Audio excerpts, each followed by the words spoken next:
it just was like being done with being in this family disease. And I also want to mention that just because Lyle got sober, our journey did not end then, because her, while she crashed quickly, her double life, she lost her footing in terms of being grounded in a moral compass that was hers, that guided her. And so, even after she was physically sober and was passing drug tests and whatnot, she was not emotionally sober for a few years. And my education and growth continued at a very sharp learning curve because I was so proud of her for being physically sober. That was the target, that was the goal. If she's sober, everything's okay. That couldn't have been further from the truth. And so there really is no destination. Our work continues, life happens, and our work continues, and there's always a challenge in front. And when we realize that those challenges are golden opportunities for us to create internal change within ourselves so that we can continue to live a peaceful and serene life internally. It's a process, but things like a few years after she was sober, I still had the monkey brain as a parent because I had trauma.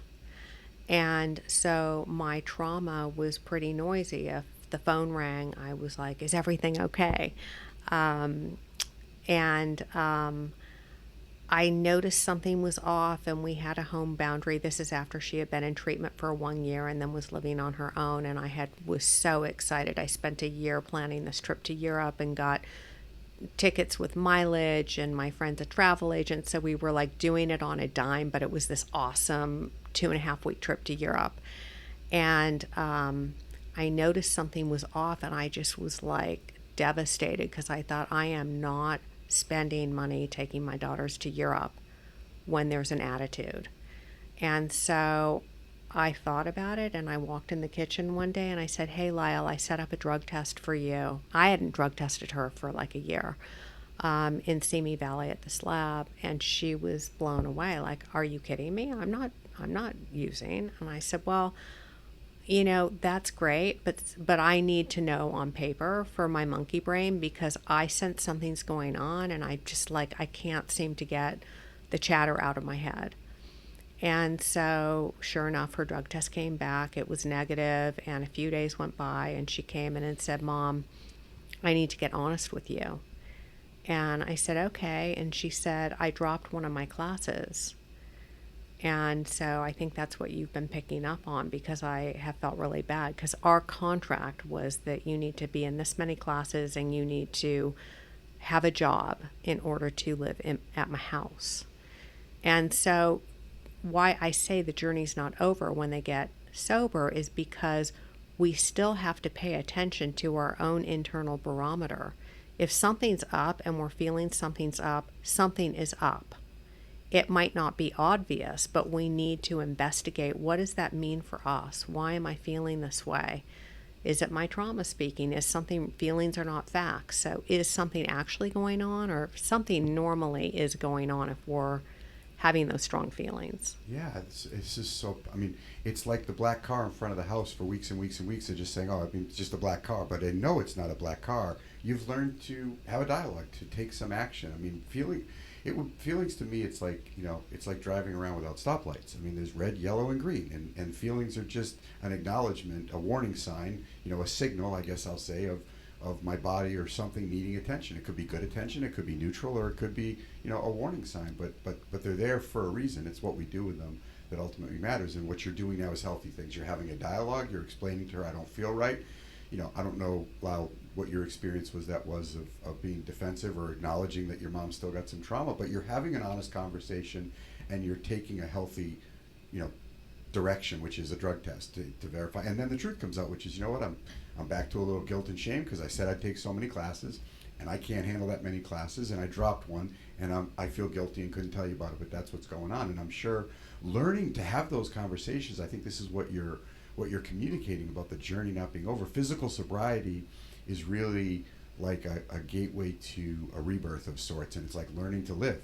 I didn't know how to be honest. I don't know how to be honest. Just because I put down drinking, I've been lying since I was 6. I was still lying. I mean, I remember I went to buy a car in Thousand Oaks after I got sober, and I lied to the car salesman, about where I had been in Ireland. And it wasn't that it did me any good, but I just learned to lie. Right. So I just continued. It was like, oh my God, I'm really still stuck in this, loop of not knowing how to be honest. I've got to learn to be honest. Just because the drink's gone. In fact, the drink was the solution. And people don't understand, the drink was the solution to life's problems. Now I've got to learn life's solution to life's problems, and that's, I think, what your mom's describing is you're on this journey of now learning to self-regulate, to see a red, a green, a yellow, and know what to do with it. Oh, I want to drop a class. And so what can you tell people, Lyle, about kind of these behaviors, these things that you started to change, and the difference between, or the things you learned between being physically sober and then actually learning, I'll just continue to say, life solutions for life's problems instead of substance solutions to life's problems. Right. Well, it became clear really quickly that the drugs and the alcohol weren't actually the problem. They were the solution, like you said. And that it really was my thinking and the shame. And, I think my mom having those boundaries, and there were so many more instances where I was at a sober living and I called her. I'm like, I need you to come get me. I am done here.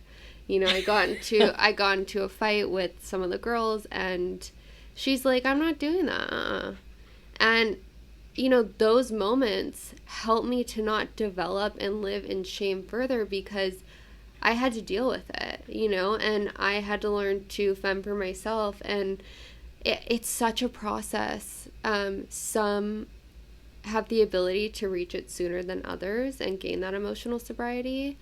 For me, I had a lot of maturing to do. I had a lot of trauma to work through.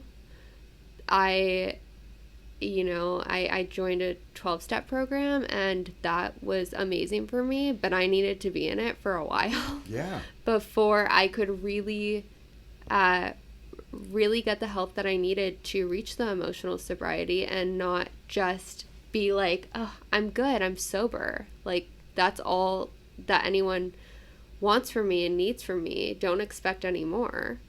And then I started to expect more for myself, Wow.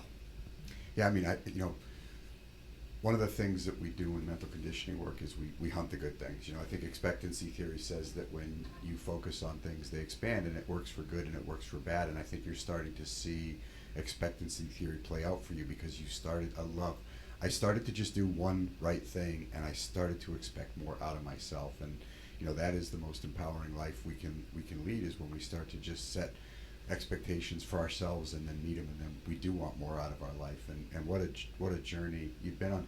So I'll get to the question of, so for someone 18, 25, 32, in your situation, who's struggling and feels no hope and feels like they're suffering in silence, what's the couple of pieces of Lyle Wick advice that you can offer to them?